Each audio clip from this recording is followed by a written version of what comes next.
All right, welcome to the latest installment of the Run to Daylight Best Ball Study Hall podcast. I'm your host, Todd Burrows. You can find me on Twitter at Best Ball NFL. And I'm going to be reviewing a ship chasing draft that I was part of last night on the FFPC, $125 buy-in, $25,000 up top. We're going to be going over each of the teams. And you might ask why I've been doing so many of these pods. It's because I really don't think people get, and you see it, people are spending $125, and I don't think people are really getting what weighted roster construction is and how to do it. So I'm going to keep doing these pods for a while. And eventually we'll move on to some other things. And helps if I put on my headphones. Not that I have anyone here. Do I need my headphones if no one's here? It's a good question. Anyway, they're on, and I'm here. And so is the FFPC, myffpc.com.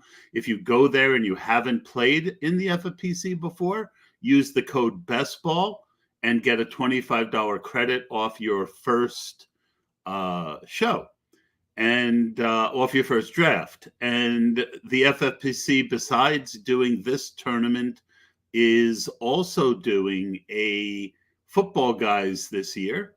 It is $500,000 up top again. And there's an early bird promo. If you register by June 30 and draft your team by July 15th, you receive a free $35 team credit.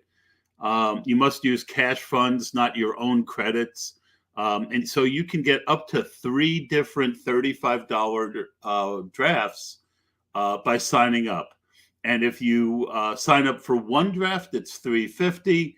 But if you buy 3, it's $1,000. So you get a discount for 3 drafts.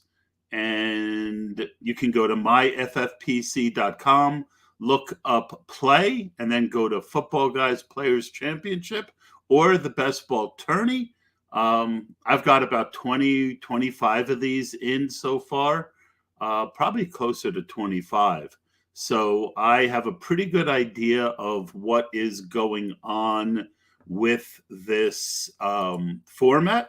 And I will be giving my advice and my thoughts on the draft, and including trying to be honest about my own and being fair to the ship chasing guys. And I'm going to start with that because I've done a number of live drafts, and there's no way that you can be as well prepared doing this podcasting and drafting. And so I give the guys a lot of credit for putting $125 out there and doing a live show. They brought on John Daigle, a guy I happen to respect a lot. I also respect each of the ship chasing guys as far as being drafters. I might have given them a little bit of crap over the years, especially Pete. But I don't have anything personal against any of these guys. And, I was in a bunch of drafts with Pete last year. He doesn't have a lot of holes.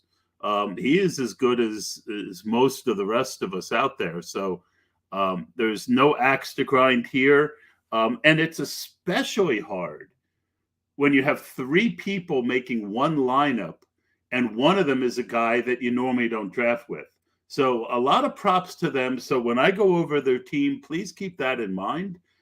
What they were doing is not easy to give content and to be amusing and to entertain, all while building a team. It's not the easiest thing to do. So credit to them.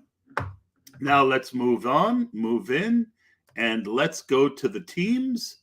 And you guys should be able to see this. You'll see what I see.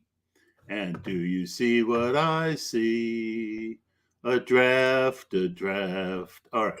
So now you guys should be able to see this a little bit better. And we're going to start. I was in the number 2 hole. Ship chasing guys in the number 5 hole.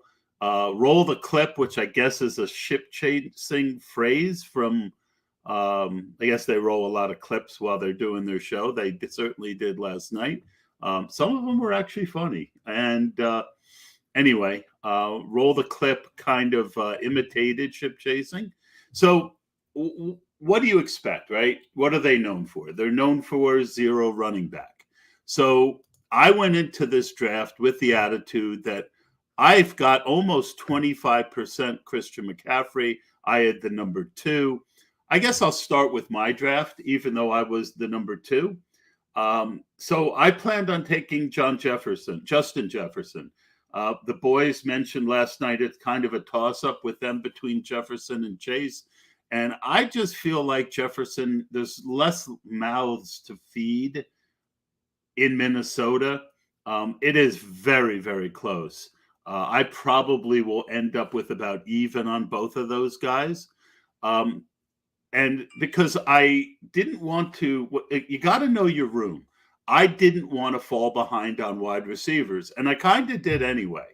But there was good reason for it, and I'll explain that. So, and I'll go, I'm going to go deeper in my team than I am actually going to go with the other teams. So, Jonathan Taylor fell to me at 1-2. Ship chasing draft, you get a wide receiver at number 1. I knew that was a significant possibility. I kind of hoped for it. I don't have a lot of Taylor, so I took him. Coming back in the second, the boys had taken Kittle. I wanted a top tight end. Some concerns about Darren Waller. I liked him better in the third round, and you certainly haven't gotten a discount once that Devontae Adams was added, but I'm pretty happy there. The third round pick was really the key for me. All the while, I was hoping that one of the wide receivers would make it to me, and they were gone by Waller. So I've got a decent amount of Hopkins, but I've been getting them a lot later.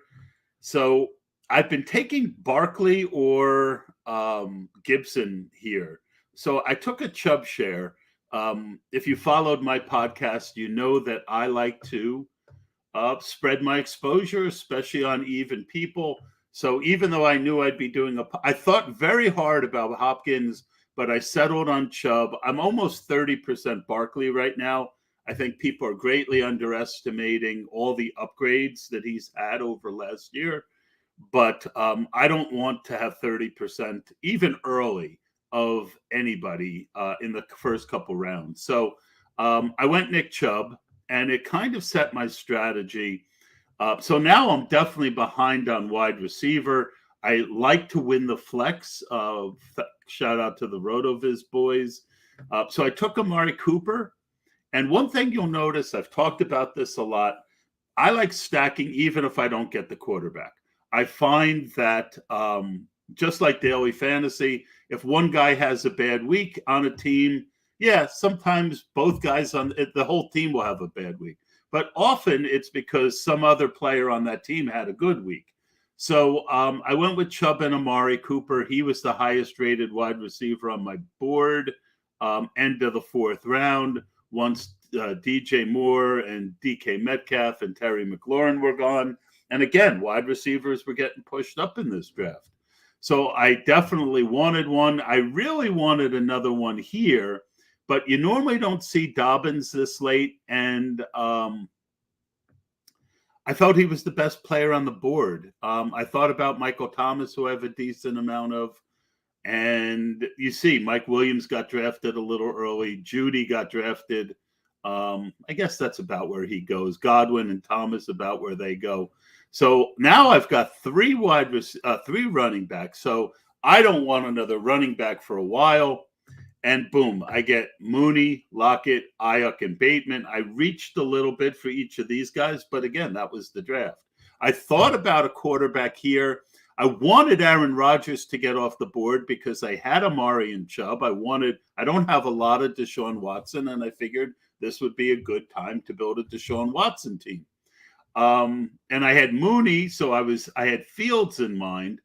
And quarterbacks, when one position gets pushed up, other positions tend to fall.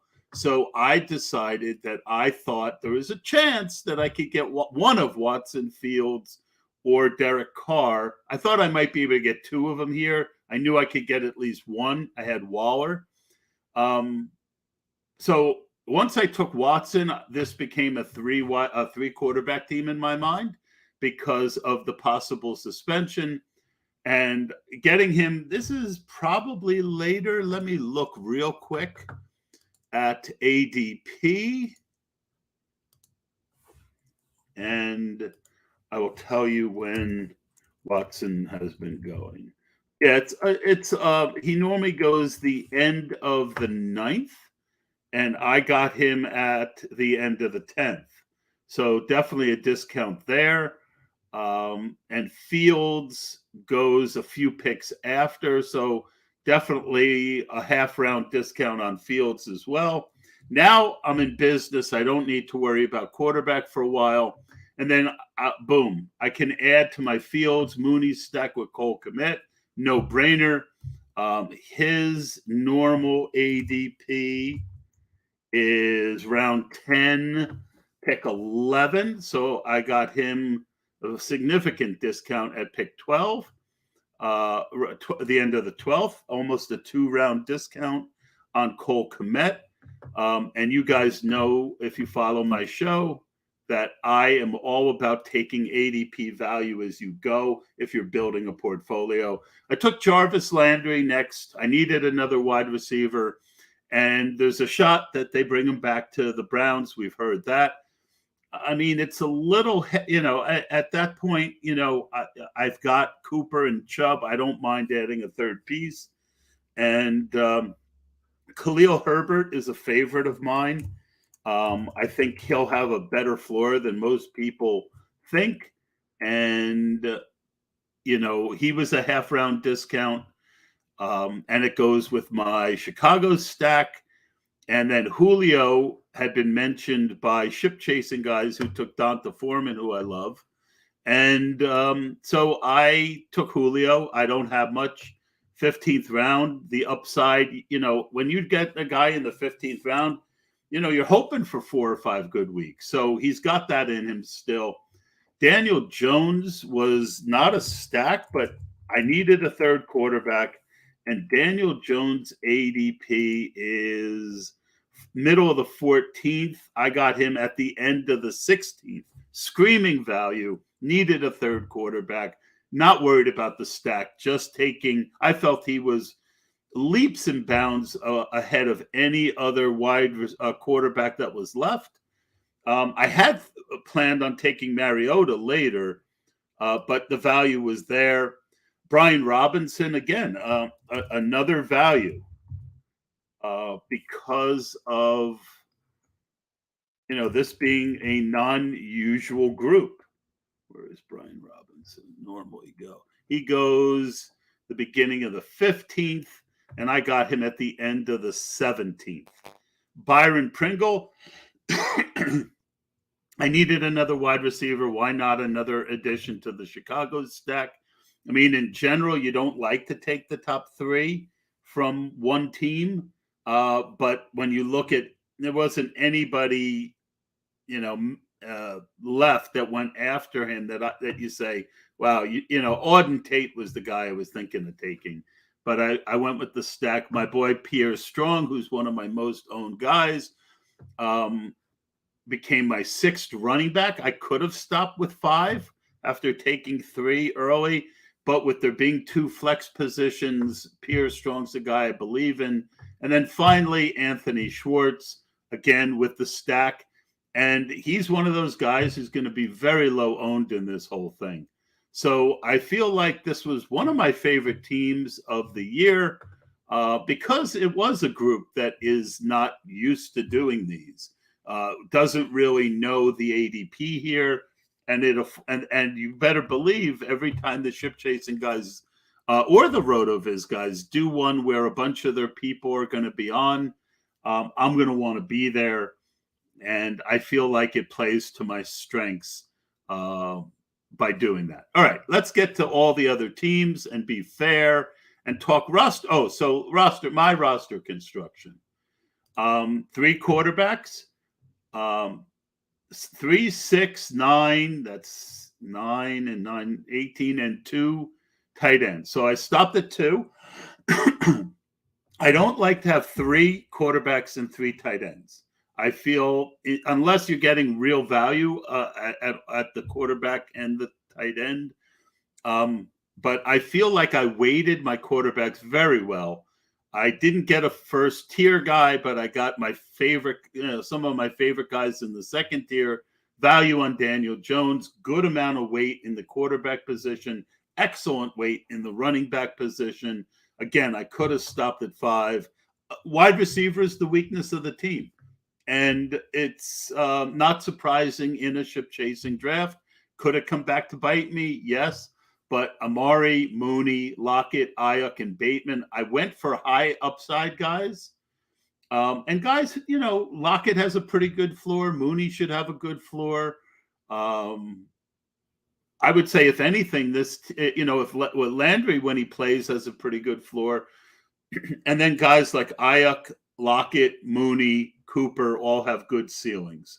So on a week-to-week basis. So I only need 2 wide receivers. I've got Kmet, who can fill in at one of the flexes a lot of weeks. Certainly have running backs who can fill in at the flexes every week. So I grade my roster construction as about an A. And I would say that overall, the only thing keeping this from being an A team is that the Browns and the Bears aren't your ideal stacking teams, especially late in the year with the tournament. So I would say that this is more of a B plus team overall, with an A construction and A for stacking. All right, let's go to the next team. Or as they like to say, enough about me. All right, so he went Cup, and then he went boom, boom, boom, 3 running backs. So he's got 1, 2, 3, 4, 5, 6, only 7 wide receivers. Don't love that.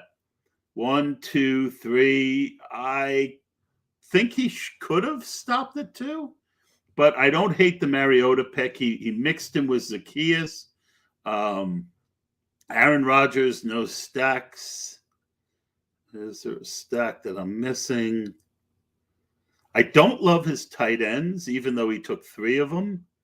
He's weak at wide receiver with a 7. But he did take 3 tight ends and 3 quarterbacks, which I told you guys I don't like to do.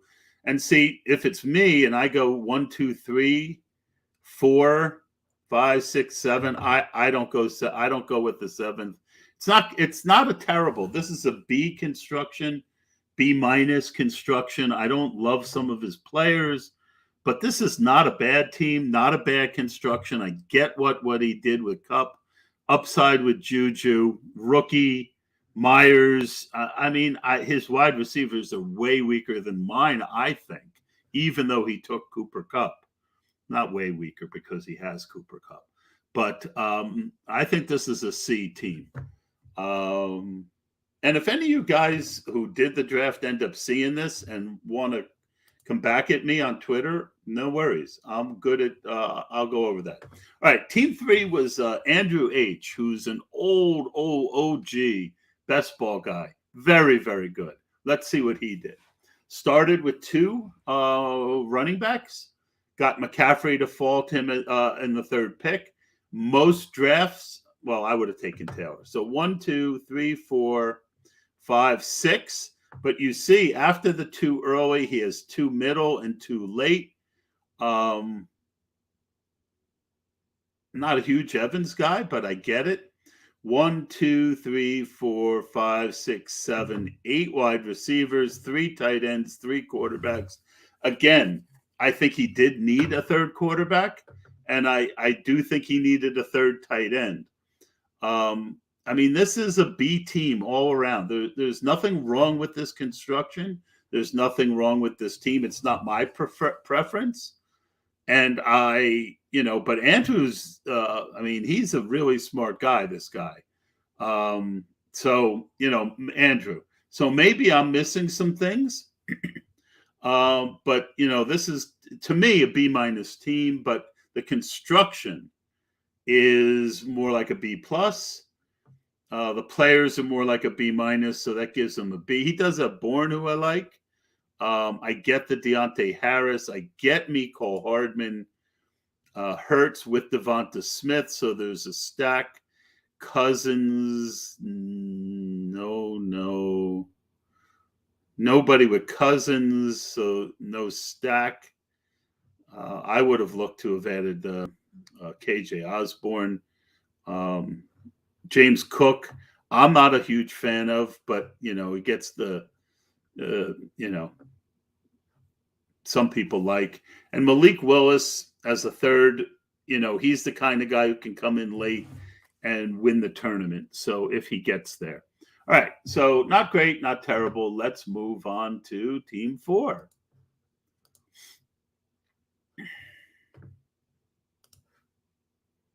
And if you're watching and you have comments in the thing, that's good.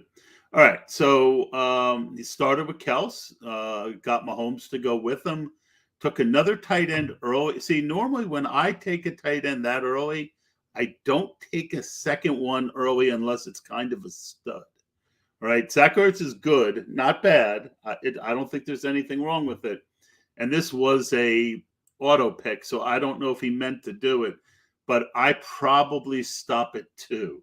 But he did stop at 2 quarterbacks. He's got Mahomes with Kelsey. I don't see any other stack. I don't see a late guy. See, a lot of times, like I did with Anthony Schwartz, I like throwing in a late guy who goes with my top quarterback, who's going to be low owned in the tournament. Kind of a let's try and win this thing the last week dart.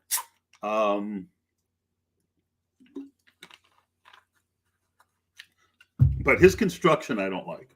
He went 4 running backs early and went 7 overall. It's not for me. Look at the yellow. Yellow doesn't start till the 7th round. And I thought I was weak, and I started in the 4th and the 6th. Renfro, Kirk, Lazard, Shark. I mean, he's got some nice. I like the ones he picked, but I think he's a little weak. This is a C team. C construction because, he's definitely not going to win the flex with wide receivers most weeks. I like the players he picked, though. I think it's like an A- picking. So overall, he's a B. I definitely, but again, you get put in tough positions when there's so much yellow on one side. I get Josh Jacobs. I'm glad he didn't take Amari, but I would have taken Hawkins. Oh, he had Kelsey. Yeah, I probably would have went Hawkinson anyway. I like Kenneth Walker a lot. Like I said, I like the players he picked. I just think he's a little weak. So nothing terrible. B- overall. Much better players than construction in my view. All right, the ship chasing guys. I didn't like their team. All right. But again, it's real. I mean, I watched them draft, and it's really hard. Even with smart guys, when you got like 30 seconds before you're up, and then a minute when you're on the clock to pick. Pete had to throw up because of Ezekiel Elliott. 1, 2, 3 tight ends.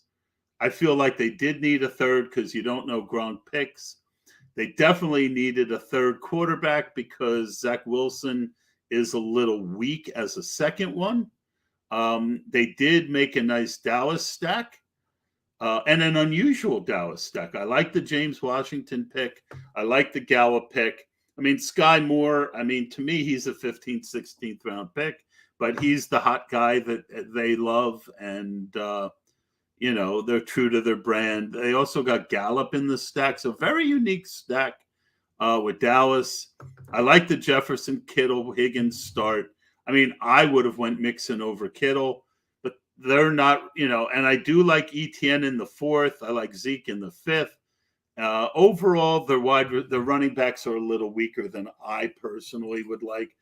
They should have a nice floor with Zeke, some nice floor and ceiling with Travis Etienne. We don't know what Mostert's role is going to be. Foreman needs an injury to be of anything. Algier is a flyer rookie, and I do like Jerick McKinnon pick here. But they're a little weak at running back.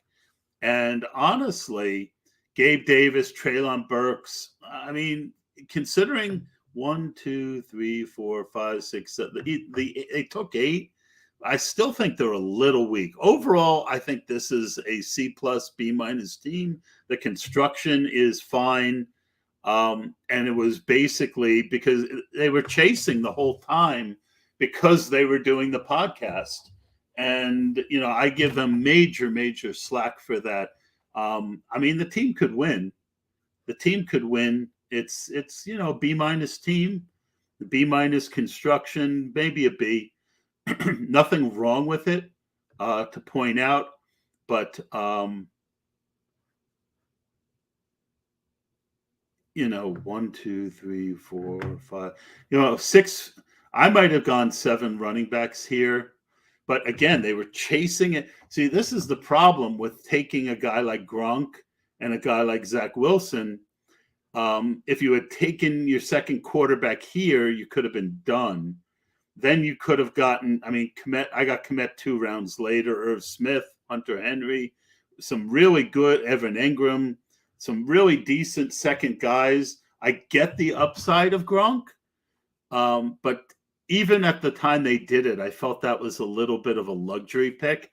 And then it caused them to chase tight. And remember, this is why I don't like having 3 tight ends and 3 quarterbacks. It's less of a sin here, obviously, on the FFPC. It's just not my personal preference. So that's a lot of thoughts, but I think it's, I think it's that's my thoughts for whatever they're worth.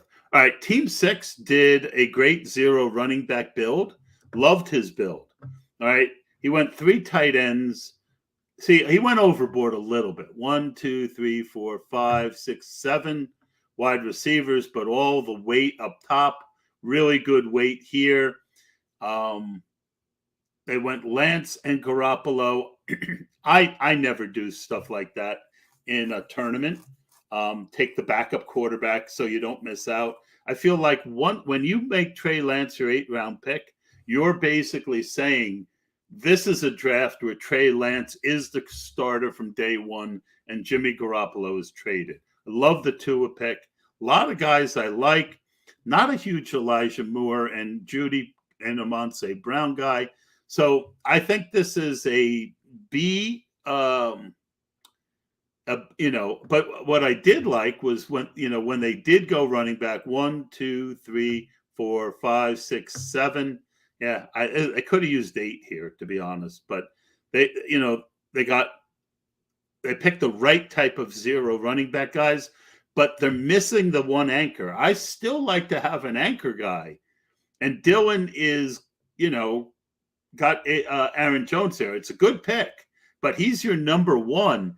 And that means Madison needs an injury. Henderson needs an injury. Zamir White needs opportunity. Pierce needs opportunity. James White, who knows what's left. I mean, the more I look at this, the more I don't like this team. I just think that he went a little overboard with it. This is a C build and a C team. I know a few people who watched the draft like this team, but there's some significant mistakes here in my mind. I just don't think he has enough weight at running back, and he's overweight at tight end. So here's the thing. He's got 1, 2, 3, 4, 5, 6, 7, 8 of his top 10 picks can only score 4 points each week. 2, 3, 5, right? So he's definitely winning the flex. I give it to him there. But I just feel like he went overboard, and it's gonna show up at running back. My guess is he's gonna, unless something happens between now and the start of the season, like a Dalvin injury or suspension, or Akers getting hurt again. or Zamir White ending up somewhere where he's the starter. I think that he could have a really, really rough go at running back the first 5 or 6 weeks. It could be a really dangerous team late, but not make the tournament. So those are my thoughts there. Let's move on. Team 7, Eckler, followed by Hill and Waddle, and then he got sniped on Tua. I don't mind having 2 guys from the same team, but stacking, but that early to do it. That means every week. I mean, I think that's tough. And then again, another sky's the limit, another ship chasing guy, anchor running back. I love the Penny pick 2. I love the Ramondre pick 3, but he's only got 5 running backs. He's got 3 quarterbacks. If I had Brady and Lawrence, and this build, he's kind of weak at tight end. I don't like this team either. It's another C team to me. I understand that the ship chasers, this is the way they build. I just disagree with it. I don't think there's enough weight at each position, even though I'll take that back. If Eckler and Penny do what I think they're going to do, he might be fine at running back. All right. But McKissick, Edwards, and then Ramondre. Yeah, he's really, really weak at wide receiver. Could be a very dangerous team if it somehow makes it to the tournament. He does have a stack Godwin with Brady, Trevor Lawrence. Yeah, and I feel like he couldn't have taken Tua. What happened is he came up, he saw Ramondre here. He needed a running back. Ramondre was a tier break running back for me too. And then the board got painted pink. So he had a little bit of rough luck there on the stack. Don't love the team. All right. Derrick Henry, A.J. Brown. Did he get Tannehill? Yes. I happen to love that stack for DFS. Fournette in the third, I like. DJ Moore, Thomas, Allen Robinson, all these guys I like. Carter. So for good or for evil, he took the 2 quarterbacks and stopped. It's a little less than I would have liked, but he does have the Stafford Robinson and the Woods is gone. This I wouldn't have done. I would not have added Woods with A.J. Brown and Henry on a team that doesn't throw a lot. Decent late tight end room, little weak there. Definitely enough strength at wide receivers. And then, this guy, like me, was very heavily stacked Stafford with Van Jefferson. But boy, that's early for Van Jefferson. That's chasing the stack. And when you've got Allen Robinson, I don't know that you need the other piece that bad. Crowder, Osborne, Trey Sermon, Duke Johnson. 1, 2, 3, 4, 5, 6 running backs is fine. But 2 guys, Duke could do something. I'm not a big Sermon guy. I like the Cordell, Carter. I like the running. I think he's got good weight at running back. Definitely got very good weight at wide receiver. But he's a little weak at quarterback and tight end. So it's a B. BB minus, not, but a lot of things I do like here. All right, next team. 4 tight ends. You start late, and so you go nuts. But he went 2. See, this is at least a build that I like. All right, in this sense, let me talk about this. So he took 2 quarterbacks early, which I don't believe in, but that allowed him to go 4 tight end late. Kamara, Hall, 2, 3, 4, 5, 6. That's a pretty good running back room. 1, 2, 3, 4, 5, 6, 7, 8. Pretty good wide receiver room. I wouldn't have done it this way, especially taking Burrow when I didn't have either of the two big receivers. That was the big. That's what keeps it from being a B plus and just a B. But I kind of like this team. Billy Von Eltz, who I've seen a lot, 4 running back start, not good, Billy. That will get you into the negative most of the time. But I get it. Gibson, screaming value. Najee, screaming value. He took Dalvin early, which it's funny. Najee should have been the pick here. Dalvin here. So that takes away some of the value of Najee. And then you come back with Edmonds in the 9th. If I had these 4, I'm not taking another running back. I'm only taking 4 running backs with this build. So this is but I do like what he did at quarterback, Kyler and Winston and stop. Although it does look like they're going to draft a quarterback in New Orleans, so I might have wanted a third. But wide receiver is very late. 1, 2, 3, 4, 5, 6, 7, 8, 9, 10. He did take 10. He balanced it out, which I do like. So that keeps it in the C plus B minus range. It takes 2 at a tango. 1, 2, 3, 4, 5, 6, 7. So this is an anchor build with 2 tight ends, which I don't hate.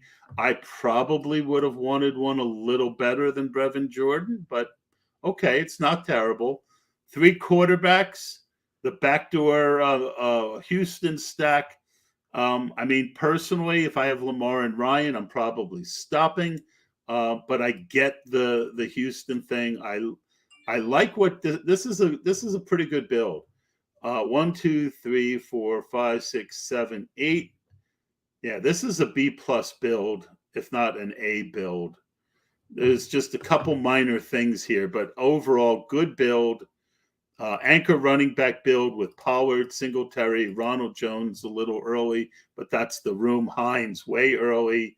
I like the Jamal Williams floor, and I don't get Bolden, but yeah, it's more of a B plus. It's a B plus A minus build, B minus players, because the running he could have been a little stronger with the backups here. But if Rojo, Singletary, or Power does it, he'll be fine.